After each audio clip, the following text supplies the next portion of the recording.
Salut, c'est Trado, content de vous retrouver pour la mise à jour de l'indice parisien. Alors bon, vous avez suivi les derniers événements, j'ai été obligé d'ajuster en urgence mardi matin mon article consécutivement à la séance sanglante qu'il y avait eu au Japon sur le Nikkei. Et donc il faut bien que ça serve à quelque chose d'être en décalage en Australie. Et effectivement, la séance de lundi a été assez, mardi a été assez terrible, même si on termine mieux que l'on a commencé. On va pas se laisser déborder par les émotions, on va reprendre l'analyse technique comme il se doit avec les unités de temps mensuelles. Alors regardez où nous en sommes. Actuellement, nous avons donc la tendance qui est toujours haussière sur le long terme, avec le nuage qui monte, avec la M20 qui monte. Néanmoins, il est forcé de constater que le cluster de support ici qui nous soutenait, à savoir la M7, la Tenkan et l'oblique ascendante ici, sont en train de lâcher.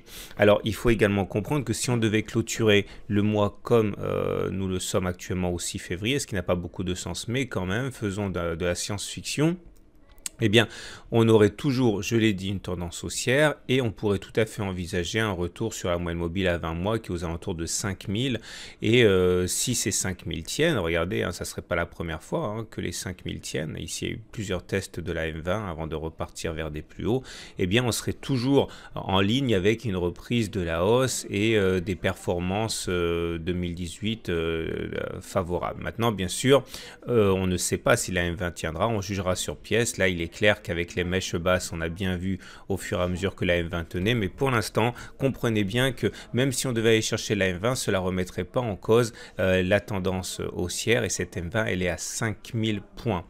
Regardez les données hebdomadaires également qui montrent différents éléments. Le premier élément, c'est que le turtle soup ici produit des effets qui sont que maintenant le biseau ascendant, ce qu'on peut maintenant considérer comme un biseau ascendant, est cassé par le bas.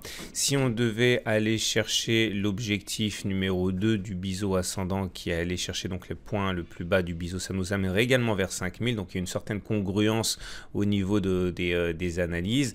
Et même si effectivement ce niveau des 5000 devait être cherché, nous serions toujours dans le nuage, donc pas en tendance baissière. Et on pourrait tout à fait envisager là aussi de repartir vers les plus hauts. Ce que j'essaie de vous expliquer actuellement, ce n'est pas que la tendance baissière n'est pas possible. J'essaie simplement de relativiser ce qui est en train de se produire par rapport à des demandes qui me sont faites, à savoir faut-il craindre un bear market, une récession avec moins 20% de baisse. Pour l'instant, c'est trop tôt pour l'envisager. En tout cas, si la tendance en données journalières est clairement baissière, en tendance de moyen terme et de long terme, c'est pas le cas. Regardez d'ailleurs, pour l'instant, on est en train de clôturer en dessus de la Bollinger inférieure. En dessous de la Bollinger inférieure, c'est un T1 qui normalement appelle un T2 si on devait clôturer comme ça. Donc là aussi, ce sont des éléments qui doivent être pris en considération sans pour autant sauter à des conclusions hâtives. C'est important. Voilà notre graphe en données journalières. Alors, on va prendre les choses une par une. On avait un trading range 5270, 5537. On pouvait s'attendre à une accélération haussière en cas de cassure par le haut. On pouvait s'attendre à une accélération baissière en cas de cassure par le bas. Tant qu'on ne cassait pas les 5270 ou les 5537, on faisait des rotations. Il est clair que dès l'ouverture mardi matin, eh bien, on a ouvert en dessous.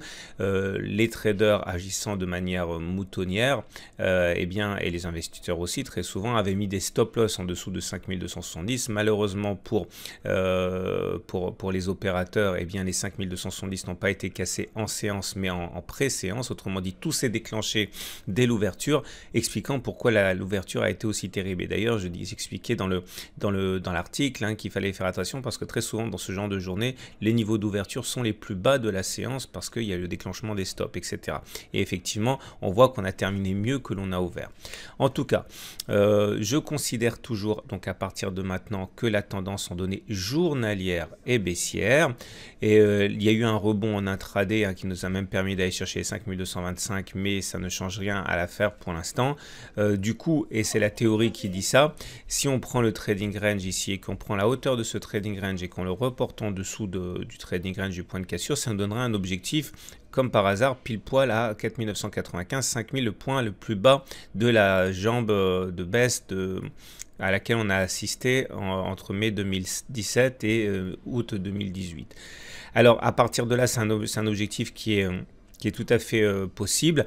On remettrait le scénario au cas en doute, au cas où on réintégrerait le trading range, on s'adaptera au fur et à mesure. Maintenant, j'aimerais quand même insister sur plusieurs choses. Il y a un double setup Trado Bull, une fois de plus. Regardez, une bougie sans contact avec la Bollinger inférieure, une deuxième bougie sans contact avec la Bollinger inférieure. Vous savez ce que ça veut dire. On en a beaucoup parlé dans le cas d'un setup Trado Bull haussier qui était là. Soit tout de suite, on s'amuse, enfin on s'amuse plus, on retourne chercher la M7, soit on attend, et dans ce cas, plus violent sera encore le rebond, avec un retour sans doute vers la moyenne mobile à 20 jours. Donc voilà, c'est là tout l'intérêt de ces repères, parce que effectivement, soit on considère qu'il s'agissait d'une alarme, on repart sur la M7 tout de suite et puis après on verra. On peut tout à fait envisager de repartir vers le bas, aller chercher les 5000. Soit on va chercher les 5000 tout de suite. Dans ce cas, on ne respecte pas la remontée immédiate vers la M7 malgré les deux Trado Bull. Là, dans ce cas, la hausse devrait être beaucoup plus pérenne avec un retour sur la M20, etc., etc. Mais en tout cas, vous l'aurez compris, même si je n'envisage pas que la baisse soit terminée, j'envisage pas plus que la tendance de moyen de long terme le soit. Ok, donc faut-il tout vendre maintenant? Je trouve, mais ce n'est pas un conseil, que c'est prématuré. Est-ce que on peut en profiter pour acheter maintenant? Je trouve que c'est prématuré aussi parce qu'on pourrait aller chercher les 5000 et on aurait des points d'entrée encore plus intéressants. Bref, il est urgent d'attendre pour l'instant. Si vous voulez procéder de manière prudente, vous pouvez effectivement alléger un petit peu maintenant ou acheter éventuellement un petit peu maintenant parce qu'on ne sait pas de quoi demain sera fait. On ne sait pas à l'avance quels supports seront actifs et tiendront. Mais en tout cas, il n'est pas envisageable sereinement, à mon avis, de prendre des décisions tranchées maintenant. Voilà, vous l'aurez compris, c'est mon scénario. Tant que les 5270 ne sont pas reconquis, direction les 5000. Voilà, basculons du côté de l'unité de trade, puisque j'ai pas eu le temps d'en parler. Alors ça, c'était hier, j'avais expliqué qu'en dessous des 5250, c'était la baisse.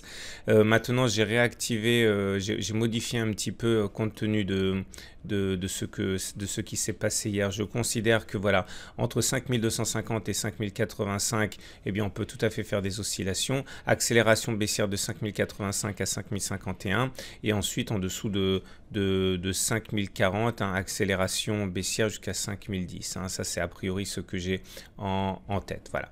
Regardons à présent le DAX. Alors le DAX c'est intéressant et c'est un petit peu un caillou dans la chaussure parce qu'il a déjà atteint, il avait de l'avance le DAX, il a déjà atteint l'objectif du trading range. Vous voyez, on a pris la hauteur du trading range, on la reporte en dessous du point de cassure, ça donne les 12220, ça a déjà été rallié. Donc on est sur des points de support intermédiaires pour le DAX, même si en toute logique, on devrait tout à fait envisager la possibilité d'aller voir 11870, mais ce n'est pas un impératif graphique pour le DAX qui a déjà été rallié les 12230. Donc ça, ce sont des éléments également qui sont à prendre en considération. Si à ça on ajoute le phénomène de double bulle ici comme sur le CAC 40, ça sent quand même la possibilité de rebond à suivre de très très près. Et c'est un petit peu le problème, c'est qu'il n'y a pas consensus. Donc le DAX étant directeur par rapport au CAC 40, il faut se méfier une fois de plus des décisions trop tranchées. Regardez le SP500 qui actuellement reprend 1,7%. Là aussi, je l'ai expliqué dans la vidéo de mardi, on n'est pas en tendance baissière parce que pour qu'on le soit, il faudrait au moins que le nuage soit descendant. Là, vous voyez, hier, on avait clôturé dans le nuage, c'était une tendance neutre. Et là, pour l'instant, on est en train de reconquérir le nuage.